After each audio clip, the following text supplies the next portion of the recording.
ಶ್ರೀ ಗುರುಭ್ಯೋ ನಮಃ. ಹರಿ ಓಂ. ಗುರುಬ್ರಹ್ಮ ಗುರುವಿಷ್ಣು ಗುರುದೇವೋ ಮಹೇಶ್ವರ, ಗುರು ಸಾಕ್ಷಾತ್ ಪರಬ್ರಹ್ಮ ತಸ್ಮೈ ಶ್ರೀ ಗುರುವೇ ನಮಃ. ಗುರುವೇ ಸರ್ವಲೋಕಾನಾಂ ವಿಷಯೇ ರೋಗಿಣಾಂ ನಿಧಯೇ ಸರ್ವವಿದ್ಯಾನಾಂ ಶ್ರೀ ದಕ್ಷಿಣಾಮೂರ್ತಯೇ ನಮೋ ನಮಃ. ನಮ್ಮ ಒಬ್ಬರು ಆಫೀಸಿಗೆ ಬರ್ತಕ್ಕಂಥ ಯಕ್ಷಿಣಿ ಸಿದ್ಧಿ ತಗೊಂಡಿರ್ತಕ್ಕಂಥ ಭಕ್ತರು ಒಂದು ಪ್ರಶ್ನೆಯನ್ನು ಕೇಳಿದರು. ಗುರುಗಳೇ, ನಮ್ಮ ಮನೆಯಲ್ಲಿ ದೀಪ ಹಚ್ಚಿದ್ರೆ ಸ್ಟಾರ್ಟಿಂಗಲ್ಲಿ ಶಾಂತವಾಗಿರುತ್ತೆ, ಹೋಗ್ತಾ ಹೋಗ್ತಾ ಹೋಗ್ತಾ ಹೋಗ್ತಾ ಬಹಳ ಎತ್ತರಕ್ಕೆ ಹೋಗುತ್ತೆ. ಏನಿದು ರಹಸ್ಯ? ಹೀಗಾದರೆ ಮನೆಗೆ ಒಳ್ಳೆಯದಾ ಕೆಟ್ಟದಾ, ಏನಿದು ಅಂತ ಕೇಳಿದರು.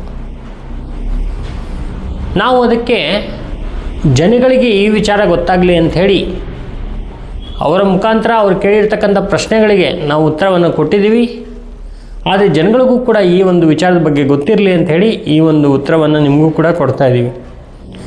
ನೋಡಿ, ದೀಪ ಈ ಥರ ಎತ್ತರಕ್ಕೆ ಹೋಗೋದು ಯಾಕೆ ಅಂತೇಳಿದ್ರೆ, ಯಾವ ಮನೆಯಲ್ಲಿ ಪಾಸಿಟಿವ್ ಎನರ್ಜಿ ಇರುತ್ತೆ, ಅಂದರೆ ದೈವತ್ವನೇ ತುಂಬ ಜಾಸ್ತಿಯಾಗಿ ತುಂಬಿರುತ್ತೆ, ಮನೆಯಲ್ಲಿ ಸಂತೋಷವಾಗಿರ್ತಕ್ಕಂಥ ವಾತಾವರಣ ಇರುತ್ತೆ, ಮನೆಯಲ್ಲಿ ಚಿನ್ನಾಭರಣಗಳು, ದವಸ ಧಾನ್ಯಗಳು, ಧನ ಕನಕ ವಸ್ತು ವಾಹನಗಳು ಚೆನ್ನಾಗಿ ತುಂಬಿರುತ್ತೆ, ಅಂತಹ ಮನೆಯಲ್ಲಿ ಈ ದೀಪ ಅಂತಕ್ಕಂಥದ್ದು ಸ್ವಲ್ಪ ಮೇಲ್ಭಾಗಕ್ಕೆ ಬರುತ್ತೆ. ನಮ್ಮ ಕಚೇರಿಯಲ್ಲೂ ಕೂಡ ಯಕ್ಷಿಣಿ ದೀಪವನ್ನು ಹಚ್ಚಿದಾಗ ಇದೇ ಥರ ಬರುತ್ತೆ.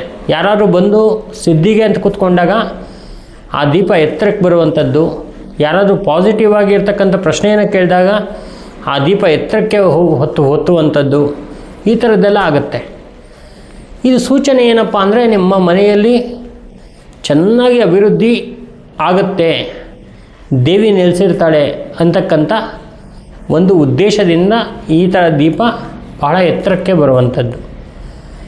ಅದೇ ದೀಪ ಹಚ್ಚಿದ ತಕ್ಷಣ ನೀವು ದೊಡ್ಡದಾಗೆ ಬತ್ತಿ ಇಟ್ಟು ಚೆನ್ನಾಗಿ ಹಚ್ಚಿರ್ತೀರ ದೀಪ, ತುಪ್ಪ ದೀಪ ಹಚ್ಚಿ, ಎಳ್ಳೆಣ್ಣೆ ದೀಪ ಹಚ್ಚಿ, ಯಾವುದೇ ದೀಪ ಹಚ್ಚಿ, ಆ ದೀಪ ಅಂತಕ್ಕಂಥದ್ದು ಎತ್ತರಕ್ಕೆ ಬಂದು ನಿಧಾನಕ್ಕೆ ಕಮ್ಮಿಯಾಗಿ ಯಾವಾಗ ಅದು ಆರೋಗುತ್ತೆ ಅಥವಾ ದೀಪದಿಂದ ಕೆಟ್ಟ ವಾಸನೆ ಬರುತ್ತೆ, ಅಲ್ಲಿ ಯಾರೋ ಬ್ಲ್ಯಾಕ್ ಮ್ಯಾಜಿಕ್ ಮಾಡಿಸಿದ್ದಾರೆ, ಮಂತ್ರತಂತ್ರಗಳ ತೊಂದರೆಯನ್ನು ಮಾಡಿದ್ದಾರೆ, ಪ್ರೇತಗಳ ಒಂದು ಬಾಧೆ ಇರುತ್ತೆ ಆ ಮನೆಯಲ್ಲಿ, ಬಹಳಷ್ಟು ತೊಂದರೆಗಳಿರುತ್ತೆ, ಕಷ್ಟ ಸಂಕಟ ಎಲ್ಲವೂ ಇರುತ್ತೆ. ಇವೆಲ್ಲ ದೀಪದಲ್ಲಿ ಗೊತ್ತಾಗುತ್ತೆ ನೋಡಿ. ಅದಕ್ಕೆ ಮನೆಯಲ್ಲಿ ಯಾವಾಗಲೂ ಕೂಡ ದೀಪ ಉಡಿಸಿ ಅಂತ ಹೇಳೋದು ಇದೇ ಕಾರಣಕ್ಕೇ.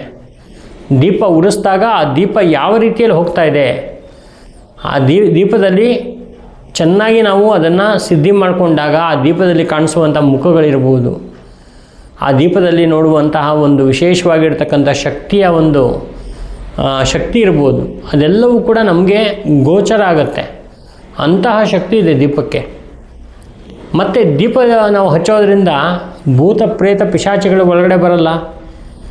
ಯಾರಾದರೂ ಏನಾದರೂ ಒಂದು ತಾಂತ್ರಿಕ ಮಾಡಿದ್ರೆ ಕೂಡಲೇ ನಮಗೆ ಗೊತ್ತಾಗತ್ತೆ, ಮನೆಯಲ್ಲಿರುವಂಥ ದುಷ್ಟಶಕ್ತಿಗಳು ಓಡೋಗುತ್ತೆ.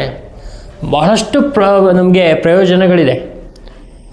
ನಮ್ಮ ಸ್ನೇಹಿತರೊಬ್ಬರು ಅಮೇರಿಕಾದಲ್ಲಿದ್ದಾರೆ, ಅವ್ರು ಪ್ರತಿ ದಿವಸ ದೀಪ ಹಚ್ಚದೇ ಹೋಗಲ್ಲ. ಮತ್ತು ಅವ್ರು ಹೇಳ್ತಾರೆ, ಇಲ್ಲ, ಇಲ್ಲಿರೋವಂಥ ಎಲ್ಲರೂ ಕೂಡ ಇದನ್ನು ಪರಿಪಾಲನೆ ಮಾಡ್ತಾರೆ, ದೀಪವನ್ನು ಹಚ್ಚುತ್ತಾರೆ, ಪ್ರಾರ್ಥನೆ ಮಾಡ್ತಾರೆ, ಸಂಧ್ಯಾ ಕಾಲದಲ್ಲಿ ಬಹಳಷ್ಟು ದೇವರ ಒಂದು ಕೀರ್ತನೆಗಳನ್ನ ಹಾಡ್ತಾರೆ. ಆದರೆ ನೋಡಿ, ನಮ್ಮ ಭಾರತ ದೇಶದಲ್ಲಿ ಇವೆಲ್ಲ ಕಡಿಮೆ ಆಗೋಗಿದೆ. ಹಾಗಾಗಿ ಈ ಒಂದು ದೀಪ ಅಂತಕ್ಕಂಥದ್ದು ಪಾಸಿಟಿವ್ ಎನರ್ಜಿಯ ಒಂದು ಸಂಕೇತ ಆಗಿರೋದ್ರಿಂದ ಇದು ಎತ್ತರಕ್ಕೆ ಕೂರಿದ್ರೆ ನೀನು ಹೆದರ್ಕೋಬೇಕು ಅಂತಿಲ್ಲ. ಇದರಿಂದ ಒಳ್ಳೆಯ ಒಂದು ಸಮೃದ್ಧಿ ಆಗ್ತಾಯಿದೆ ಅಂತ ನೀವು ಆದಷ್ಟು ಕೂಡ ಈ ದೀಪದ ಮುಂದೆ ಕೂತ್ಕೊಂಡು ಪ್ರಾರ್ಥನೆ ಪೂಜೆಗಳನ್ನ ಮಾಡಿಸೋದು. ದುರ್ಗಾದೇವಿ ದೀಪ ನಮಸ್ಕಾರ ಅಂತ ಹೇಳಿ ಬರುತ್ತೆ, ಲಕ್ಷ್ಮೀ ದೀಪ ನಮಸ್ಕಾರ ಅಂತ ಹೇಳಿ ಬರುತ್ತೆ. ಈ ಒಂದು ಪೂಜೆಗಳನ್ನ ಮಾಡಿಸೋದು, ದೇವಿಗೆ ಸಂಬಂಧಪಟ್ಟಿರ್ತಕ್ಕಂಥ ಪೂಜೆ ಪುನಸ್ಕಾರ ಜಪತಪಗಳನ್ನ ಮಾಡೋದು, ಇವೆಲ್ಲ ಮಾಡೋದ್ರಿಂದ ದೇವಿ ಸದಾಕಾಲ ನಿಮ್ಮ ಮನೇಲಿ ನೆಲೆಸಿರ್ತಾಳೆ. ಮತ್ತು ವಿಶೇಷವಾಗಿ ಈ ದೀಪವನ್ನು ಹಚ್ಚಬೇಕಾದ್ರೆ ದೀಪಕ್ಕೆ ಶುದ್ಧೀಕರಣವನ್ನು ಮಾಡಿ ಹೊಸ ಬತ್ತಿಯನ್ನು ಹಾಕಿ ಒಂದು 3 ಥರ 5 ಥರ 9 ಥರ ಎಣ್ಣೆಯನ್ನು ಹಾಕಿ, ಅಥವಾ ಎಳ್ಳೆಣ್ಣೆ ಆದರೂ ಹಾಕಿ ದೀಪವನ್ನು ಹಚ್ಚೋದು. ಗುರುಗಳೇ, ಎಳ್ಳೆಣ್ಣೆ ಹಚ್ಬೋದಾ? ಯಾರೋ ಹೇಳಿದ್ರು ಟಿ ವಿಲಿ ಕೂತ್ಕೊಂಡು, ಎಳ್ಳೆಣ್ಣೆ ಹಚ್ಚಬಾರ್ದು ಅಂತ ಹೇಳ್ತಾರೆ. ನೋಡಿ, ಎಳ್ಳೆಣ್ಣೆ ಇವಾಗಿಂದಲ್ಲ, ಪುರಾತನ ಕಾಲದಿಂದನೂ ಆ ಪದ್ಧತಿ ಬಂದಿದೆ. ಎಳ್ಳೆಣ್ಣೆ ಹಚ್ಚೋದ್ರಿಂದ ನಿಮ್ಮ ಕಷ್ಟಗಳು ನಿವಾರಣೆ ಆಗುತ್ತೆ. ಇರುವಂಥ ಕಷ್ಟಗಳು ನಿವಾರಣೆ ಆಗುತ್ತೆ, ಒಳ್ಳೆ ಅನುಕೂಲ ಆಗುತ್ತೆ. ಇನ್ನು ಕೆಲವರು ಕೇಳ್ತಾರೆ, ಗುರುಗಳೇ ಲಿಂಬೆಹಣ್ಣಿನ ದೀಪ ಮನೇಲಿ ಹಚ್ಬೋದಾ? ಖಂಡಿತವಾಗ್ಲೂ ಹಚ್ಚಬಾರ್ದು. ಯಾಕಂದರೆ ಆ ಲಿಂಬೆಹಣ್ಣು ಅಂತಕ್ಕಂಥದ್ದು ಅಹಂಕಾರದ ಒಂದು ಸ್ವರೂಪ, ದೇವಿಯ ಸ್ವರೂಪ. ಮತ್ತು ಆ ಲಿಂಬೆಹಣ್ಣಿನಲ್ಲಿ ನಾವು ಪಾಸಿಟಿವ್ ಎನರ್ಜಿ, ನೆಗೆಟಿವ್ ಎನರ್ಜಿ ಇರೋದ್ರಿಂದ ಅದನ್ನು ಮನೆಯಲ್ಲಿ ದೀಪ ಹಚ್ಚೋದ್ರಿಂದ ದೇವಿ ಉಗ್ರಳಾಗ್ತಾಳೆ. ಮನೆಯಲ್ಲಿ ಇದು ಹಚ್ಚುವಂಥದ್ದು ಬಹಳ ಕೆಟ್ಟದು, ಒಳ್ಳೆಯದಲ್ಲ. ಆದ್ದರಿಂದ ಇದನ್ನು ದೇವಸ್ಥಾನದಲ್ಲೇ ಹಚ್ಚಬೇಕಾಗತ್ತೆ. ಮತ್ತು ಇದನ್ನು ಮನೇಲಿ ಹಚ್ಬೇಕಾದ್ರೆ ನೀವು ಮಣ್ಣಿನ ದೀಪ, ತಾಮ್ರದ ದೀಪ, ಹಿತ್ತಾಳಿ ದೀಪ, ಬೆಳ್ಳಿ ದೀಪ ಇದನ್ನೆಲ್ಲ ಹಚ್ಬೋದು. ಈ ದೀಪಗಳು ಹಚ್ಚೋದ್ರಿಂದ ದೇವಿ ಪ್ರಸನ್ನಳಾಗಿ ನಿಮಗೆ ಬೇಕಾಗಿರ್ತಕ್ಕಂಥ ವರವನ್ನೆಲ್ಲ ಕೊಡ್ತಾಳೆ. ಅಂತಹ ಒಂದು ಶಕ್ತಿ ದೀಪಕ್ಕಿದೆ. ಹಾಗಾಗಿ ದೀಪವನ್ನು ಹಚ್ಚೋದನ್ನು ಮರಿಬೇಡಿ.